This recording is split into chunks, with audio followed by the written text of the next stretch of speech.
Hey friend, this is Jennifer, and this is the Jennifer Allwood Show, the podcast for women who want to learn how to live an intentional life or build their creative business. I'll be giving you my very best business tips, bringing you interesting guests, giving you a daily dose of Jesus, and I'm committed to always keeping it real. Grab a cup of coffee and let's dive in. I'm so honored that you're here. Well, good morning, friends. Welcome back to the Jennifer Allwood Show podcast. I'm so excited that you're here. This is episode number 129, where I'm going to be talking to someone that joined my inner circle group years and years ago and has just become someone near and dear to my heart. She is such a faithful woman, such an incredible business owner. We're talking today to Stacey Haynes. She owns Anchored Soul Designs.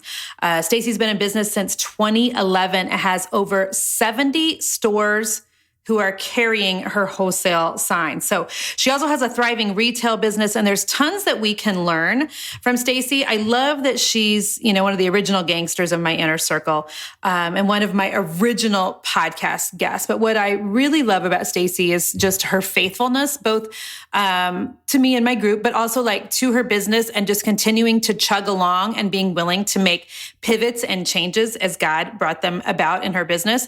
I love her willingness to say yes to some things that God has thrown her way in the last year in her personal life that she would never have, wanted necessarily to happen, but she just continues to keep putting one foot in front of the other, and her business is thriving because of that. And so, Stacey, I am so glad you're here, girlfriend. I am so glad to be here. You are awesome. Now, I want to warn my people right from the beginning that don't let her sweet little voice fool you. Stacey sounds precious and she's soft-spoken, but she is a force to be reckoned with, which I hope is really an encouragement to other people, Stacey, who maybe don't have this huge extroverted personality, because you are a little more on the quiet and reserved side. And I'm wondering, at any point in your business, did you think that was going to be a negative thing? Has that ever concerned you? Because it's actually I don't think it's affected it in the least, has it? I have been concerned about it because I don't like putting myself personally out there. Yes. And we've talked about this before. Yes. I want the world to know Anchored Soul Designs and my signs, but not necessarily me. Mm-hmm. Just feel so vulnerable and everybody's looking at me. Naked on the internet, baby. It feels naked on the internet. I do. And that's really something that you and being in the inner circle has helped me with, to realize that it's not about me. Mm-hmm. Nobody cares what I look like or how I act, as long as I'm acting in an appropriate manner. Exactly. It's not about me, and people want to know, and trust me, and not just some faceless, nameless company. Exactly. I love that. And I hope that that's an encouragement to some other business owner who's listening this morning and she's thinking her business can never be thriving because she has maybe a softer personality, and she's an introvert and she's soft-spoken, but you are the poster child for don't let her softness fool you, friends, because this girl is sharp. And so tell people about how your business started. Back in 2011, Stacey, what were you actually doing? What did it look like back then? I had just had my first child, and I just needed something to do other than being a mom. Uh-huh. And I absolutely love being a mom. It's my, number one favorite thing in my life. But I'm just not a person that can just be a mom. Mm-hmm. And previously, before having kids, I was a teacher, and I loved it, but I just didn't think I could teach kids and come home to kids and just have my life be all about kids. So I had a discussion with my husband when I stopped working, and he said, once we have kids, they're in kindergarten, you're going to go back to work. And I said, no, I'm not. I'm going to do something for myself. And I've started making signs just for myself and my best friend, and making beach signs because we both love the beach. And neither one of us live anywhere near the beach. I'm in the middle of Tennessee. She's in the middle of North Carolina. Right. We both have basically beach houses, nowhere near the beach. Right. So we started signs, or started making signs for myself and her, and just slowly putting them on Facebook, and people started seeing them and asking about them, and it just turned into what it is today, which is 70 stores. Right. Yeah, I was looking up this statistic on my phone as we're sitting here talking, Stacey, because I love that you said that you loved being a mom, but you wanted to do something in addition to that. And from a biblical perspective, there's the Proverbs 31 woman is kind of the poster child of this, because I actually did a study once about if you research the Proverbs 31 woman, it talks about work and the Proverbs 31 woman 13 times. And doesn't even one time mention the fact that she had children. Does that make sense? It talked about how she provided for her family. She was smart, and she was what is the word I'm looking for? Strategic in terms of what she bought and what she sold, what she made and what she did. She got up early in the morning. She took care of things. She had maid servants with an S working for her, not one person, but many. And so it talks about work in the Proverbs 31 woman 13 times, but not at all about being a mother. So I love that. And I love how my friend Jamie Ivey talks about how we can't raise our kids in a way where we're telling our kids, hey, be sold out for Jesus and whatever Jesus is telling you to do. But all our kids see is us being sold out for them. And so I love that you were doing both and. You were mothering and you were doing something with the gifts that God gave you. So love that. My kids are working right beside me too. My little one has made a office under my desk. She has her own office. She labeled it with signs with Allie's office. Oh, that's so cute. It's like John F. Kennedy's. Remember that little picture where his son was in the office working under him? You're way too young to remember any of that. But, and so I love that. So in the last 8 years, your business has changed dramatically. So, tell me what your business, what are the biggest changes that's happened over the last 8 years for you? There's been so many different changes. A lot of it has been, just working on my prices has been a really hard thing that you and I've worked on a lot. Just raise your prices. Raise your prices, raise your prices, and raise your prices. And also with that, just simplifying what I'm doing from doing so many different types of signs to narrowing it down to the ones that I really love. And in doing that has helped me get so many more wholesale customers because I'm narrowing it down. You're uber focused. Yes. And I also had to step back from doing shows. That was something that I did a lot of. I would travel for shows, I did a huge wholesale market show, just all of that, just all that effort and work that goes into a show. So just narrowing down what's best for my family. Mm-hmm. Sometimes it's what works best for a season. There was a time that my only money that I was really making was at shows. Yeah. That was when I needed to be all in. Yeah. I was sometimes 3-4 weeks in a row in the summer at a market. And those are usually over the weekends and 3 to 4 days long. Am I right? Yes. And then the prep for that and afterwards, the exhaustion before, just really working on narrowing down what works best for my family. Yeah. And that was one thing we decided not to do this year at all. I'm not doing one single show this year. And how does that feel? Oh my gosh. This huge weight off of my shoulders and this huge release. And I love them. I absolutely love being able to interact with my customers. Yeah. I don't think that I would be where I am today if I hadn't built up. But that's one thing that I think is so important to just remember, is that it's okay to totally change what you're doing. Yeah. And you know that. You've done that Yeah. And, I love that you said you loved doing shows, because I had somebody message me the other day and she was like, I sure miss all of your painting projects. And I had to stop myself from because I'm still a work in progress days. I had to stop myself. She's like, why don't you ever post that stuff anymore? And I'm like, okay, my season has completely changed. And I think God graces us for certain seasons to do certain things.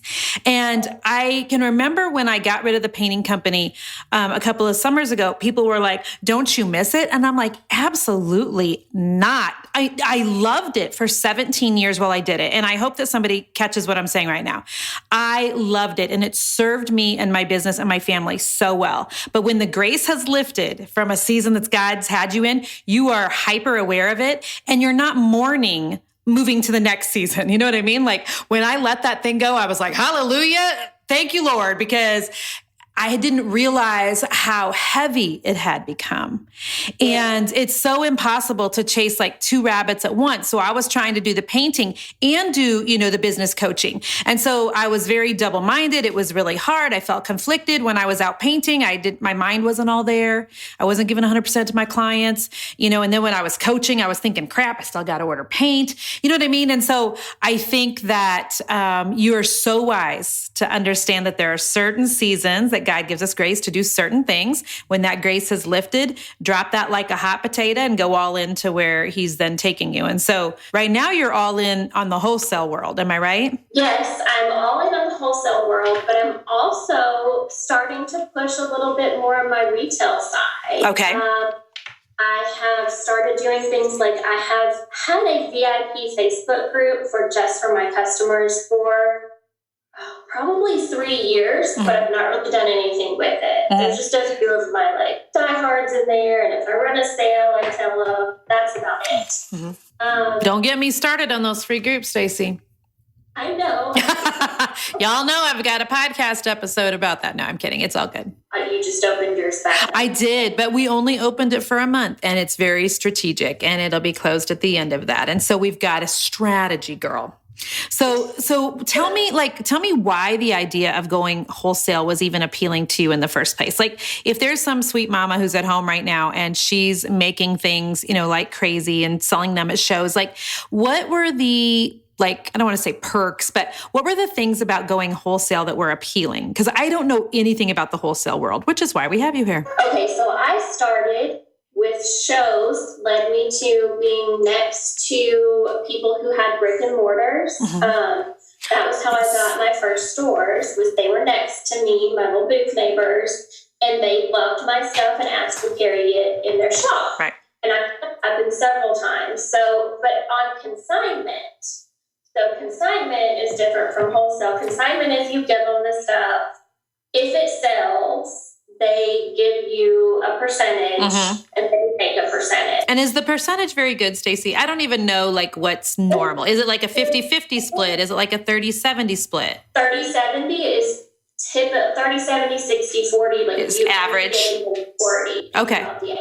Consignment. So those margins are fantastic.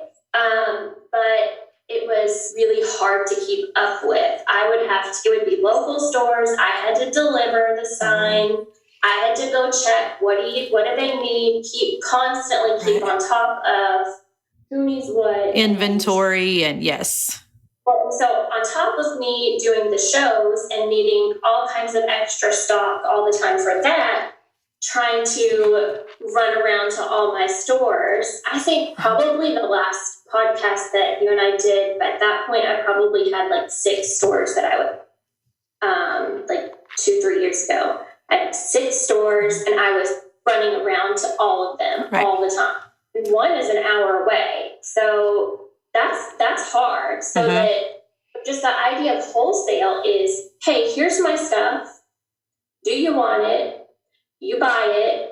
You keep it. It's out of my hand. And if it don't sell, not my problem. Exactly. Okay. Of course I want it to sell. Right. And then they're able to price it at whatever they want, and you don't care what that is because you've already been paid. Right. And so it's usually about 50% of your retail prices that you charge for your wholesale. Some stores to be able to sell it for a little bit more than 50%. I don't care what you sell it for, Okay. as long as I'm getting my money from Right. it. It's so much easier. An order comes through on my website. I fulfill the order. I ship the order. If they want it delivered locally, I charge for delivery now. So that makes Yes, girl. I'm sitting here like all the praise hands. Yes. If I could put a GIF on this podcast, it would be like that. Hallelujah. Thank you, Jesus. Yes. So it's just simplified things. And right now I have a much better system. I have 2 different sites that I sell my products on wholesale. And just in case somebody's listening right now, Stacey, who would love to put your signs in their store, where can somebody go to see that? It's just AnchorageSoulDesigns.com. Brilliant. Love it. Love the brand consistency. And so then where are you doing the retail at right now?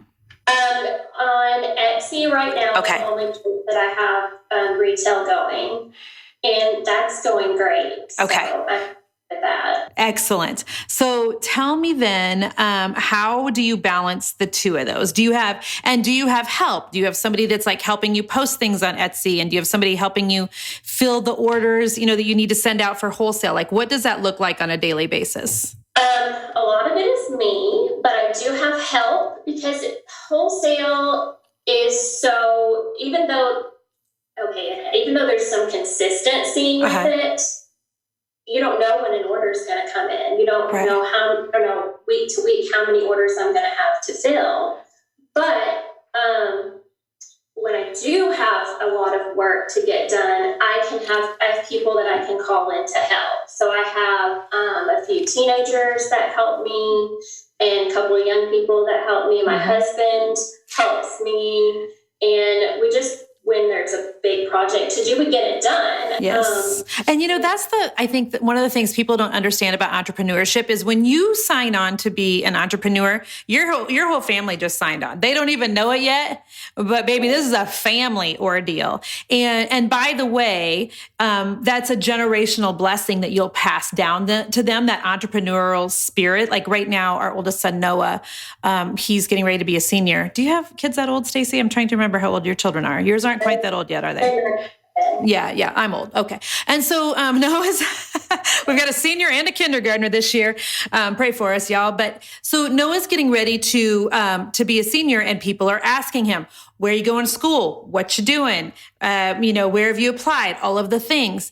And what's fascinating is to hear his responses to people. And I won't really talk about what that is because that's not what this podcast is about. But because he's grown up in a home where mom and dad are entrepreneurs, it's amazing how he's got that bug, and not the traditional, I need to go get a 4-year degree bug. Not that there's anything wrong with that, but we're just trying to do something different for our family. And part of that is, he got the bug. He has seen us work.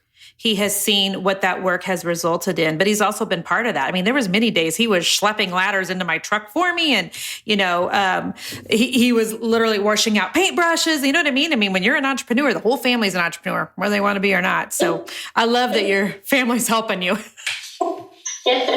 even if it's begrudgingly at times. So the first time you decided to do wholesale, you probably didn't know what the heck you were doing. Am I right? Absolutely not. I used to have my stores screen shoot photos of my Facebook page of signs that they liked. So they would just screenshot it and send it to me and say, hey, can I get 5 of these, 3 of these, 2 of these? And it was a mess, but it worked. Yeah. And that was how I built up, knowing, okay, this is kind of how they ask for things. And you know what? I still get emails and text messages, hey, can I get this or this or this? And not through my website. Right. Everybody just do things a different way. Yeah. So you don't have to be super organized and have a website. Like my website has a password protected wholesale site, so only my customers can shop from it. That took me 3 or 4 years to get started. You know what? But I love that you're sharing that, because what people see now is they see that your signs are in 70 stores, and instantly, I think sometimes what happens is it plants the seed of, oh crap, I can never do that. Like, what she's doing feels huge and I wouldn't even know where to start. And I love that you just said, it took you 3 to 4 years to get to this place. It was janky as heck 3 to 4 years ago. And that is how most of us started. I mean, how can you know what you don't know? You know what I mean? Like, I've been talking about confidence a lot on my Facebook page lately and talking about how many women are waiting to feel confident before they do something in their life or their business. But how can you be confident about something you've never done before? You don't need confidence. You just need courage to try something, regardless of if it's fancy or not. And I love that you're like, okay, we didn't have it on the website. People were just texting me screenshots. I mean, I hope that gives some woman on the other end of this podcast, like just this glimpse of a little bit of freedom. I hope that frees someone into believing that they don't have to have it perfect in order to get it started. Can I tell you a funny story? Please. Confidence. Yeah. I just listened to your podcast that didn't just release just a couple of days ago. Yeah, it did. The Confidence versus Courage podcast. Yeah. So I listened to that, and you said something about not praying for confidence if you don't want God to put you in situations that are going to stretch your confidence. Uh-huh.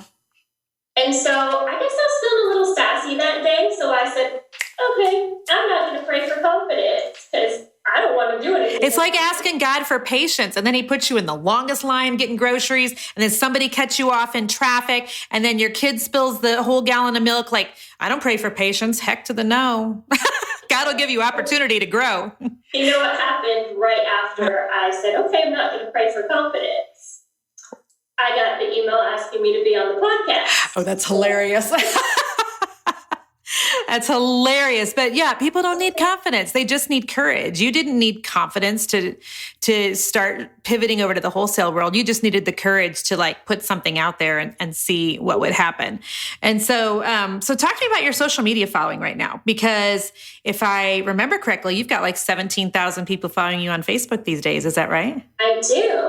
And when I joined the inner circle, I had about 3,000, and it just wasn't a good engagement. Yeah. And I didn't know what I was doing.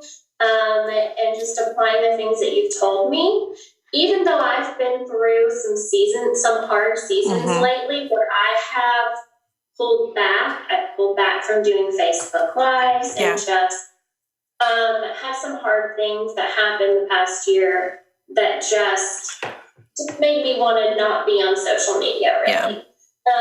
Even with that, I've jumped in this summer and been posting and been getting great engagement. And I'm thrilled with how my page has grown, even when I'm not all in on it. Yeah. And I think that I wouldn't have what I have today from my social media following if I hadn't been applying the things that I've learned from you. Oh, even if I'm thank you.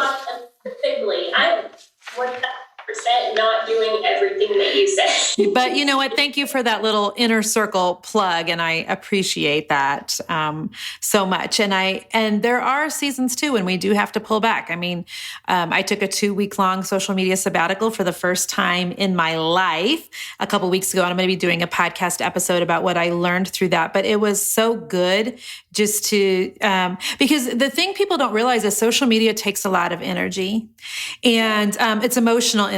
And even if you think you're just scrolling and just hitting the like button, you're feeling triggered by things, and you're feeling insecure when you read certain things, and you're feeling lesser than when you see certain things. And as a business person, it's easy on social media to look at what other people are doing and feel like, okay, I'm doing it wrong. I should be doing it different. And so it does take emotional energy just literally to be staring at your phone all day. And so I know you've had a tragedy in your personal life, the loss of a dear friend in the last year. And so I'm guessing stepping away from your social media was probably exactly what your heart needed. Yes, it was. It just took my heart away from me. So yeah. And big hugs to you, sis. You know that I am so sorry to hear that happen. So tell me about some of the other shifts you're making right now in business. Because I know in our inner circle the other day, well, it was a month or so ago, we had a conversation. And do you care if I totally out you right here in front of God and everyone about the conversation? So do you remember what your question was? It was basically, that you've been feeling like you're supposed to be making a pivot back to beach signs. Am I right? Correct. And so, I'll let you tell people how that conversation went. Okay. Yeah, so I've just been hearing with just everything I went through the past year, and with the stopping doing markets, just really felt the need to focus on my family and on the things that I really love, and have that be what my business is, because I can't help but just have all of my love for the beach and anchors, and this color is my absolute favorite color in the world. Yes. Aqua color that's on my logo. And I just that's just what my heart has just needed with everything that our family's been through. And so I just keep hearing the word beach, and I need to get back to beach signs. I've always done beach signs since I started. That's why I started. But being in the middle of Tennessee, there's a lot of farmhouse and farmhouse style. And the thing that actually propelled my business has been my farmhouse signs, the words and the scriptures and state signs and different things like that. That's been what grew my wholesale business. Yep. I grew my following at markets has been the farmhouse signs. And I still love, the scriptures and the style. Yep. But I just keep feeling my heart calling me back to the beach. So I'm going to be making some changes, and I'm not getting rid of a lot of my signs. I'm getting rid of some. Yeah. But I'm not, going to totally abandon what I'm doing with my current wholesale. But I'm going to be adding two, and I'm going to be adding a lot of new beach signs, and should be launching really soon. My VIP group has been getting little sneaks of my beach signs, and it's going to be fall beach decor, which I have searched and searched and searched, and I cannot find. I love it. And our conversation was, in the inner circle call, was that I'm worried that maybe there's nothing because nobody wants it. And we just talked about how I need to just get over that fear. And it's another thing about having confidence and putting myself out there to say, I love the beach. I absolutely hate orange and browns for fall, and I love neutrals and blues. And I've been putting pumpkins next to starfish for years. And, I can find all these images of pumpkin and starfish, but actually taking a pumpkin sign with a starfish on top of it, that's something that I can't find, and it's totally different. And you said, well, why don't you start the trend? Why don't you just do it? And okay, I'm doing it. And girl, I'm so proud of you. And here's why I'm so proud of you, because sometimes I think, as entrepreneurs, we look at what's going on in the market, and we look at what our competitors are doing, and we look at what's on HGTV, and we look at what's popular, and we look at what's selling, and we look at what's in Hobby Lobby, and then we decide what we should do. But then we've got God whispering in our ear. And by the way, he never shouts. It's always like the faintest whisper. And so if you're hearing beach, I remember telling you, girl, that's the best business advice you can ever get. That trumps any business coach. That trumps any market study. That trumps any, whatever. And so I'm super excited for you, simply because you're being obedient to what you feel like God's asking you to kind of shift slightly to, even if you don't see anybody else doing it. And this is why, literally, you're such a powerful business person, Stacey, is because you're not afraid to make shifts, even doing it scared. And even when you're not sure what's going to happen on the other side. But I just want to applaud you for your obedience and for being willing to step out and do things that you're not seeing other people doing. And you're doing it scared, and you don't know what's going to happen, but you know that I am your number one fangirl. I'm rooting for you. You go with those starfish and pumpkins.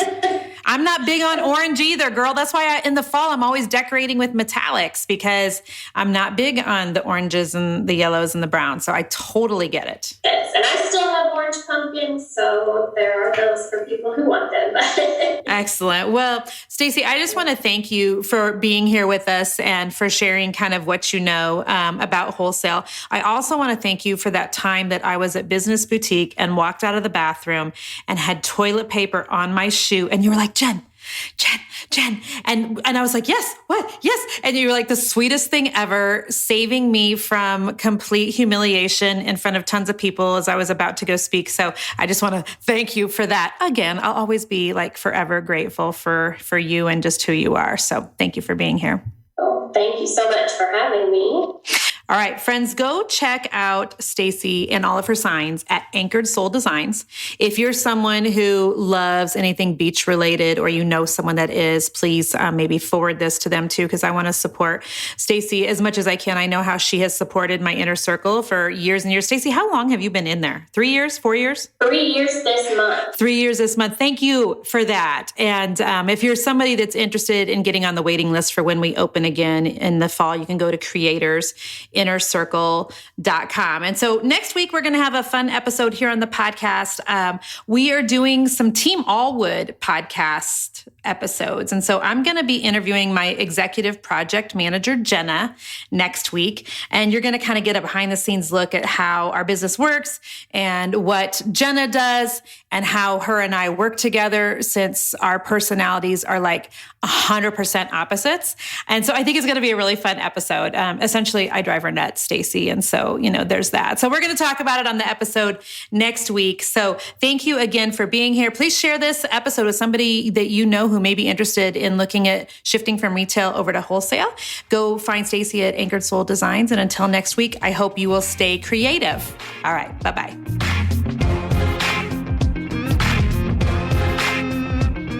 Hey friend, thank you so much for listening to the podcast again this week. I'm so honored that you're here and that you just listen week in and week out and that you share the Jennifer Allwood Show with your friends and family. Thank you, thank you, thank you. Hey, don't forget that you can subscribe to the podcast on iTunes, or if you're an Android user, go download the Stitcher app and you can subscribe there so that you know every single week when a new episode releases. Also, if you have any time to leave us a review, these reviews are super important in getting guests for the show and sponsors for the show. And so we'd appreciate it if you have just a second to leave us a review. That would be amazing. Thank you guys again for being here. And until next week, stay creative.